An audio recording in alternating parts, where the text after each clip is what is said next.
नमस्कार, स्वागत है आप सभी का YouTube channel learning India by MSK में। डियर स्टूडेंट्स, पिछले वीडियो लेक्चर से हम क्वेश्चन टैग्स के बारे में पढ़ रहे हैं।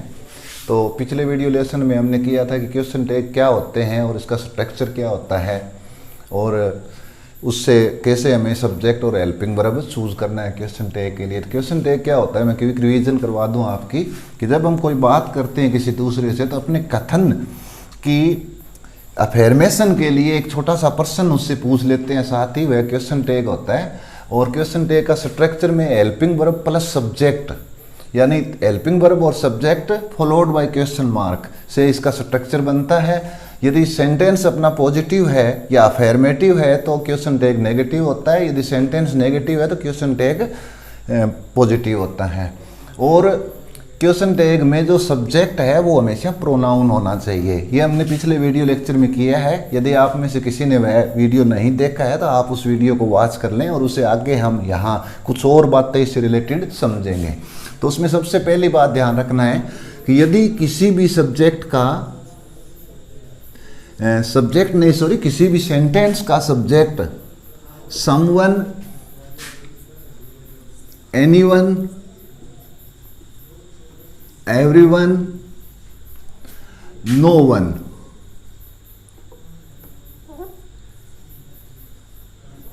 और नन, ये वन वाले वर्ड है। 5 वर्ड्स हैं वन वाले। और इसी तरह बॉडी वाले वर्ड जैसे समबॉडी, एनीबॉडी, एवरीबॉडी और नो बॉडी, यानी वन और बॉडी वाले जो वर्ड्स हैं, यदि ये किसी भी सेंटेंस में सब्जेक्ट के रूप में आते हैं, सब्जेक्ट की जगह आते हैं, तो उनके लिए टैग में जो सब्जेक्ट है हमें वह दे लेना है। बाकी जैसा हम टैग बनाते आ रहे हैं वैसे ही बनाना है। अब देखिए ये सेंटेंस अपना समवन स्टोल माय वॉच, किसी ने मेरी घड़ी चुराई। अब यहाँ वर्ब की सेकंड फॉर्म है तो इसके लिए हम हेल्पिंग वर्ब लेंगे डिड, और ये सेंटेंस अपना पॉजिटिव है तो टैग आएगा नेगेटिव। तो यहाँ हो जाएगा अपना डिडंट। और यदि इनमें से कोई भी किसी सेंटेंस में सब्जेक्ट है तो उसके लिए हम टैग में सब्जेक्ट क्या लेंगे, दे। तो यहाँ अपना टैग बन गया इस सेंटेंस के लिए डिडंट दे। इसी तरह यहाँ है everybody is the master of his fate, यहाँ हेल्पिंग वर्ब लगी हुई है इज। और एवरीबॉडी के लिए सब्जेक्ट हम दे ले लेंगे और हेल्पिंग वर्ब ये है, और पॉजिटिव सेंटेंस है तो टैग नेगेटिव आएगा। तो यहाँ अपना सब्जेक्ट आएगा दे। अब देखिए यहाँ एवरीबॉडी जो वर्ड है ये सिंगुलर काउंट होता है, इसके साथ सिंगुलर वर्ब लगती है, लेकिन यहाँ अपना सब्जेक्ट है ये प्लूरल है तो इसके लिए हम इज नहीं आर लगाएंगे। तो और नेगेटिव बनाएंगे तो इसका हो जाएगा आरंट दे। ये थोड़ा ध्यान रखना है। यदि सब्जेक्ट यहाँ सेंटेंस का सब्जेक्ट सिंगुलर है और टैग में प्लूरल हो जाता है तो उसके लिए प्लूरल हेल्पिंग वर्ब लेनी है, तो इसका हो जाएगा आरंट दे। यहाँ है नन कैन से सो, तो हेल्पिंग वर्ब होगी कैन। और ये ध्यान रखना है, देखो नन और नो बॉडी, नन और नो बॉडी ये और नो वन, यानी ये तीनों जो वर्ड है नेगेटिव है, तो इसका मतलब ये सेंटेंस नेगेटिव है, अपना टैग पॉजिटिव आएगा।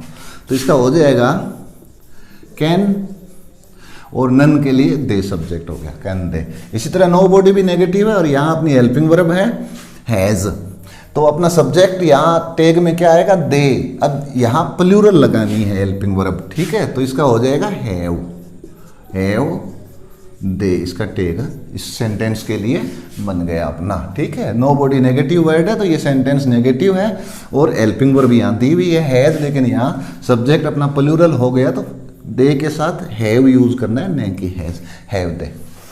इसके बाद एक ये ध्यान रखना है हमें, और इसके बाद थिंग वाले कुछ शब्द होते हैं जैसे समथिंग, एनीथिंग, एवरीथिंग और नथिंग। बिल्कुल इसकी तरह से ही है ठीक है, यहाँ वन और बॉडी वाले वर्ड्स थे, यहाँ थिंग वाले वर्ड्स है। तो यदि सेंटेंस में सब्जेक्ट के रूप में थिंग वाले यानी इनमें से कोई वर्ड लगा हुआ है तो उसके लिए हम सब्जेक्ट इट लेंगे, ये ध्यान रखना है। यहाँ दे था, यहाँ इट हो जाएगा। ठीक है, बाकी जो स्ट्रक्चर है जैसे हम बनाते आ रहे हैं वैसे ही बनाना है। अब यहाँ देखिए everything looks beautiful.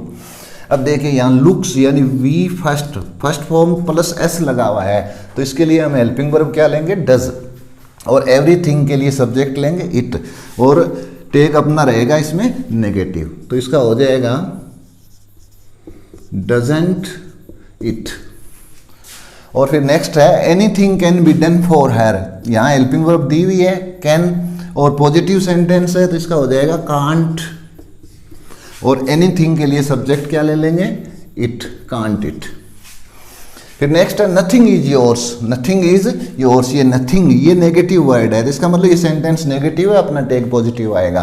Helping verb यहाँ दे रखी है इज, तो हेल्पिंग वर्ब हो गई इज, पॉजिटिव टेक लेना है हमें और इसके लिए सब्जेक्ट ले लो इज इट, इज इट। ये इस तरह से ध्यान रखना है। थिंग वाले, वन और बॉडी वाले जो वर्ड्स यदि किसी सेंटेंस में सब्जेक्ट की जगह लगे हुए हों तो। इसमें एक और बात ध्यान रखना है हमें आगे, जैसे कुछ वर्ड्स मैं यहाँ लिख रहा हूँ उनमें है hardly, scarcely, rarely, seldom, few and little. अब हमें ध्यान क्या रखना है कि यदि सेंटेंस में इनमें से किन्हीं वर्ड्स का प्रयोग होता है, ये जो वर्ड्स है इनका अर्थ नेगेटिव होता है, तो इनमें से किसी भी वर्ड्स का यूज अगर सेंटेंस में मिलता है तो वह सेंटेंस नेगेटिव है, नेगेटिव होता है और उसका टेक हमेशा पॉजिटिव आएगा। अब देखिए सी सेल्डम कम्स हियर, यहाँ सेल्डम का यूज है तो इसका मतलब इस अर्थ को नेगेटिव समझना है, इसके लिए टेक पॉजिटिव लेना है। तो यहाँ अपने वर्ब की फर्स्ट फॉर्म प्लस एस लगा हुआ है, तो हेल्पिंग वर्ब हम क्या लेंगे, डज। और सब्जेक्ट यहाँ प्रोनाउन है सी, तो ये सी आ जाएगा, डज सी। इसी तरह इट इज रेयरली, यहाँ रेयरली वर्ड है तो इसका मतलब सेंटेंस का सेंस है वो नेगेटिव है, टेक पॉजिटिव आएगा। हेल्पिंग वर्ब दे रखा है यहाँ इज, तो इसका हो जाएगा इज इट, ये अपना पॉजिटिव टेक हो गया। नेक्स्ट है few students have come to attend the class. Few ये भी नेगेटिव, फ्यू का अर्थ होता है ना के बराबर, फ्यू स्टूडेंट्स हैव, तो यहाँ जो अपना हेल्पिंग वर्ब है हैव, सेंटेंस का जो सेंस है नेगेटिव है तो टेक अपना पॉजिटिव आएगा, तो हैव और फ्यू स्टूडेंट्स, स्टूडेंट्स जो नाउन है इसके लिए प्रोनाउन ले लो, हैव दे, इसका क्वेश्चन टेक हो गया। इसके बाद I know little about USA, मैं यूएसए के बारे में ना के बराबर जानता हूँ या बहुत कम जानता हूँ, ना के बराबर, तो नेगेटिव अर्थ होता है इसका, टेक अपना पॉजिटिव आएगा। यहाँ फर्स्ट फॉर्म है, फर्स्ट फॉर्म के लिए हेल्पिंग वर्ब लेना है डू, तो इसका हो जाएगा डू आई। अब यहाँ एक बात और ध्यान देना है, जो फ्यू और लिटिल इनका अर्थ होता है ना के बराबर, यानी नेगेटिव सेंस देते हैं, लेकिन यदि इनके साथ ए लगा दें, ए फ्यू या ए लिटिल, तो इसका अर्थ पॉजिटिव होता है। तो ये ध्यान रखना है, यहाँ फ्यू और लिटिल अगर बिना आर्टिकल के लगे हुए हैं तो इनका अर्थ नेगेटिव है, यदि ए फ्यू और ए लिटिल है तो, या दा फ्यू या दा लिटिल है तो उनका अर्थ पॉजिटिव माना जाता है, यहाँ टेक नेगेटिव आएगा, ये ध्यान रखना है। तो यहाँ अपना हेल्पिंग वर्ब है हैव, इसका जो नेगेटिव फॉर्म में हम इसको कैसे लिखेंगे, हैवंट, और यहाँ प्रोनाउन लगा हुआ है पर्सनल, हैवंट आई हो जाएगा। पॉजिटिव है, ए फ्यू का अर्थ पॉजिटिव होता है तो अपना टेक नेगेटिव हो जाएगा। इसी तरह है he has a little, a little है इसका मतलब इसका जो सेंस है सेंटेंस का पॉजिटिव है, टेक अपना नेगेटिव आएगा। हेल्पिंग वर्ब है यहाँ हैज़, नेगेटिव बनाएंगे तो हैज़ंट, और सब्जेक्ट के रूप में यहाँ प्रोनाउन लगा हुआ है तो यही प्रोनाउन आ जाएगा हैज़ंट ही। तो ये ध्यान रखना है इन वर्ड्स का। इसके बाद नेक्स्ट है कुछ वर्ड है दिस और दैट। ये दो वर्ड यदि किसी सेंटेंस में सब्जेक्ट की जगह यूज हुए हैं, सब्जेक्ट के रूप में यूज हुए हैं, तो टेग में इनके लिए सब्जेक्ट इट लेना है। इसी तरह इनके इन दोनों वर्ड्स का जो प्लूरल है दीज और दोज, अगर ये सब्जेक्ट के रूप में यूज हुए हैं तो इनके लिए हम सब्जेक्ट लेंगे दे। और इसी तरह one as a subject use हुआ है तो इसके लिए टैग में सब्जेक्ट वन ही लेना है, यानी दिस और दैट के लिए सब्जेक्ट इट, दीज और दोज के लिए दे और वन के लिए वन। लेकिन इनका यूज सब्जेक्ट के रूप में एज ए प्रोनाउन होता है, ये ध्यान रखना है, प्रोनाउन के रूप में यूज होना चाहिए, यानी अकेले वर्ड है ये सब्जेक्ट के रूप में यूज होने चाहिए, तभी इस तरह से हमें करेंगे इनको। दिस इज योर कॉट, तो यहाँ ये सब्जेक्ट हो गया अपना और ये हेल्पिंग वर्ब हो गई, ठीक है। पॉजिटिव सेंटेंस से टैग नेगेटिव हो जाएगा, इजंट। अब दिस और दैट के लिए हम लेंगे इट। इसी तरह दोज वर हिज बफेलोज, तो दोज और ये हेल्पिंग वर्ब है अपनी वर, तो इसका हो जाएगा वरेंट। दीज और दोज के लिए हम टैग में सब्जेक्ट लेंगे दे, वरेंट दे। और इसी तरह one as a pronoun use है, वन का अर्थ है व्यक्ति, one can not hold it, व्यक्ति से पकड़ नहीं सकता, ठीक है। वन एज ए, तो वन का जो टैग में भी सब्जेक्ट वन ही रहेगा, ध्यान रखना है। नेगेटिव सेंटेंस से टैग अपना पॉजिटिव आएगा, तो इसके लिए टैग हो जाएगा अपना इस सेंटेंस के लिए कैन वन, तो ये ध्यान देना है। अब इसमें क्वेश्चन टैग में कुछ और बातें हम सीखते हैं आगे।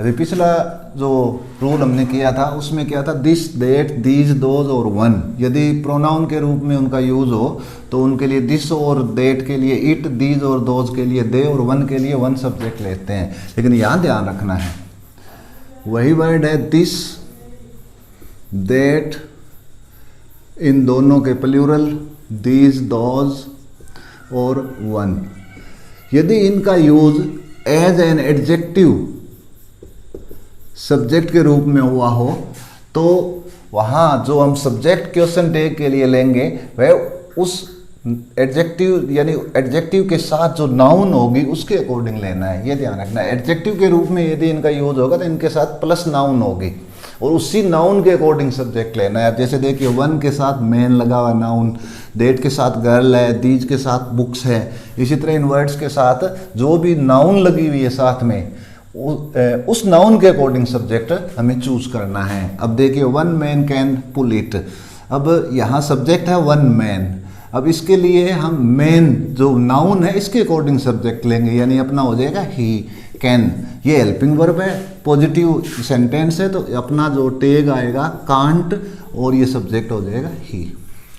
नेक्स्ट देखिए that girl has no manner, helping verb has है और ये नेगेटिव सेंटेंस है, हैज़ नो मैनर, और यहाँ गर्ल, गर्ल के अकॉर्डिंग हमें सब्जेक्ट लेना है, तो इसका हो जाएगा हैज़ सी। फिर दीज बुक्स आर योर्स, यहाँ हेल्पिंग वर्ब आर है, दीज बुक्स के लिए हम क्या ले लेंगे सब्जेक्ट दे, तो इसका हो जाएगा, क्योंकि अफर्मेटिव सेंटेंस है टैग नेगेटिव आएगा, आरंट दे, तो ये हमें ध्यान रखना है। इसके बाद बात करते हैं लेट वाले सेंटेंस की। अब यहाँ क्या ध्यान रखना है, देखो यदि सेंटेंस लेट से शुरू हो रहा है और उसके साथ एस लगा हुआ है तो उसके लिए हमें शेल वी टैग लेना है और कुछ देखने की जरूरत नहीं है, लेट एस लगा हुआ है तो शेल वी, और लेट के साथ एस नहीं है कुछ और है, चाहे वो लेट मी हो सकता है, लेट यू हो सकता है, लेट देम हो सकता है, लेट हिम या हर हो सकता है, या लेट के बाद कोई भी नाउन हो सकता है, तो इन सब के लिए हमें विल यू टैग लगाना है, ठीक है। लेट से स्टार्ट होने वाले जो भी सेंटेंस है, अगर लेट एस है तो शेल वी, और लेट के साथ एस नहीं है कोई और नाउन या प्रोनाउन है तो विल यू, यही बात है यहाँ ध्यान रखनी है। अब देखिए यहाँ लेट के साथ एस लगा हुआ है तो इसका अपना टैग हो जाएगा शेल वी, ठीक है। पॉजिटिव नेगेटिव कुछ नहीं देखना है, शेल वी ध्यान रखना है। यहाँ देखिए लेट के साथ एस नहीं है, वीना है, तो विल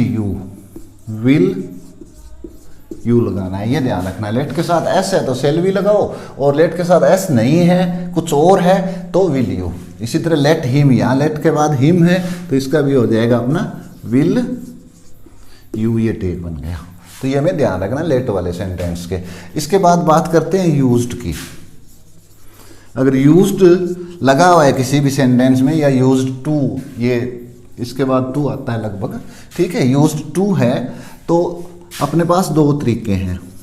एक तो हम इसी यूज्ड को हेल्पिंग वर्ब के रूप में यूज कर सकते हैं, और ये सेकंड फॉर्म के रूप में लगा हुआ है तो यहाँ डिड हेल्पिंग वर्ब भी ले सकते हैं। इसमें दोनों ही सही है, चाहे यूज्ड का यूज कर दो चाहे डिड का कर दो। अब जैसे देखिए इसको एग्जांपल को, she used to go the temple, यहाँ यूज्ड लगा हुआ है, पॉजिटिव सेंटेंस है तो इसकी नेगेटिव एब्रीविएटेड फॉर्म बना दो और फिर सब्जेक्ट हो जाएगा अपना सी, ये बन जाएगा।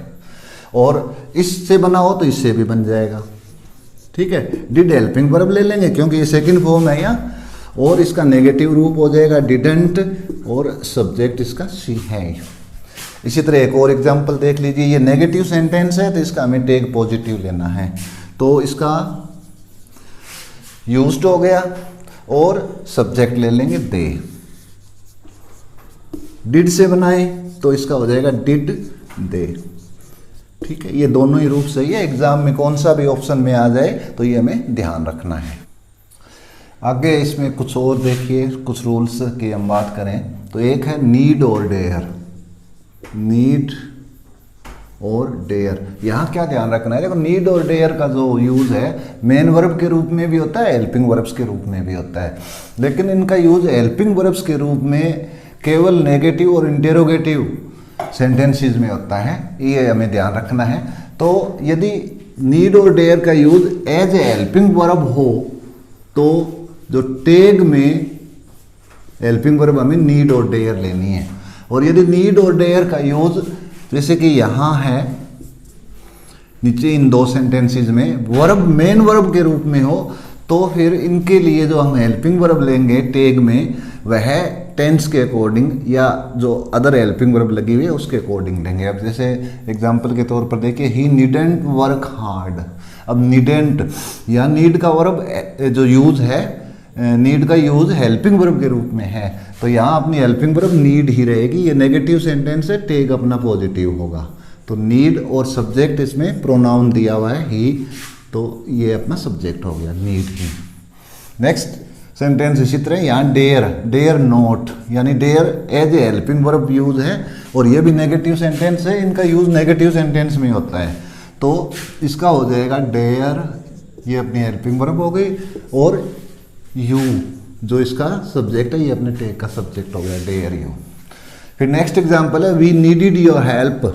नीडिड यहाँ वर्ब की सेकंड फॉर्म है, या नीड का यूज मेन वर्ब के रूप में हुआ है तो सेकंड फॉर्म के लिए हम हेल्पिंग वर्ब लेते हैं डिड, और पॉजिटिव सेंटेंस है टेक अपना नेगेटिव हो जाएगा डिडेंट, और सब्जेक्ट हो गया इसका वी, डिडेंट वी हो जाएगा।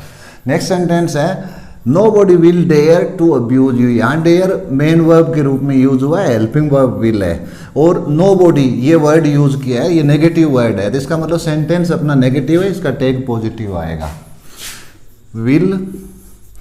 और nobody के लिए हम सब्जेक्ट क्या लेंगे, जैसा कि पीछे जो रूल हमने किया है दे लेते हैं तो इसका हो जाएगा विल दे। तो ये हमें नीड और डेयर का ध्यान करना है। इसके बाद इसमें नेक्स्ट है कई सेंटेंसेस में subject all of, some of, most of, none of, any of, either of या नाइदर ऑफ, इस तरह की एक्सप्रेशन होती है। ऑफ के बाद यहाँ कोई नाउन या प्रोनाउन लगा हुआ होता है, all of us, all of you, all of them, some of them, most of you या नन ऑफ यू या एनी ऑफ एस, इस तरह से एक्सप्रेशन होता है। तो यहाँ ध्यान क्या देना है हमें कि टेग में जो सब्जेक्ट लेंगे वो ऑफ के बाद जो वर्ड लगा हुआ है उसके अकॉर्डिंग लेंगे, कि वह नाउन है या प्रोनाउन है उसके अकॉर्डिंग सब्जेक्ट लेना है, ये ध्यान रखना है। तो देखिए इसका all of S can do this work, तो यहाँ ऑल ऑफ लगा हुआ एस यानी सब्जेक्ट है अपना we, can do this, can helping verb है, पॉजिटिव सेंटेंस है तो अपना टेग नेगेटिव हो जाएगा, कांट वी। फिर नेक्स्ट है आइदर ऑफ यू, यहाँ ऑफ के बाद यू लगाओ, यानी ऑफ के बाद जो लगा हुआ है नाउन या प्रोनाउन उसी के अकॉर्डिंग सब्जेक्ट लेना है टैग में। Either of you is innocent, तो यहाँ हेल्पिंग वर्ब इज है और अपना टैग में सब्जेक्ट क्या होगा, यू। अब यू के साथ यहाँ प्लूरल हेल्पिंग वर्ब लगानी है, तो इसका हो जाएगा आर। यू के साथ आर लगता है, तो आर पॉजिटिव सेंटेंस है तो इसकी नेगेटिव फॉर्म होगी आरंट, और सब्जेक्ट हो गया यू, यानी आरंट यू इसका टैग बन जाएगा इस सेंटेंस के लिए। Most of them don't know this, तो यहाँ ऑफ के बाद देम है तो यानी अपना सब्जेक्ट होगा टैग का दे, और डोंट डू वर्ब है और ये नेगेटिव सेंटेंस है, तो इसका हो जाएगा डू और सब्जेक्ट ले लेंगे दे। तो ऑल ऑफ यानी ऑफ इस तरह के एक्सप्रेशन देने वाले अगर किसी सेंटेंस में सब्जेक्ट है तो उसका ऑफ के बाद जो भी नाउन या प्रोनाउन लगा उसके अकॉर्डिंग सब्जेक्ट लेना है, और बाकी हेल्पिंग वर्ब कैसे लेना है ये हम सीख ही चुके हैं। तो क्वेश्चन टैग का जो अपना वीडियो लेक्चर था सेंटेंस ये हमने कंप्लीट कर लिया है, और मेरे विचार से अगर हम ये वीडियो लेसन्स हैं ये सारे रूल्स कर लेते हैं, ध्यान से इसको वॉच कर लेते हैं, समझ लेते हैं, तो कोई भी पर्सन इस टॉपिक से बाहर कभी नहीं जाता एग्जामिनेशन में। और thank you for watching my video. यदि आपको वीडियो पसंद आया है तो आप लाइक ज़रूर कीजिए।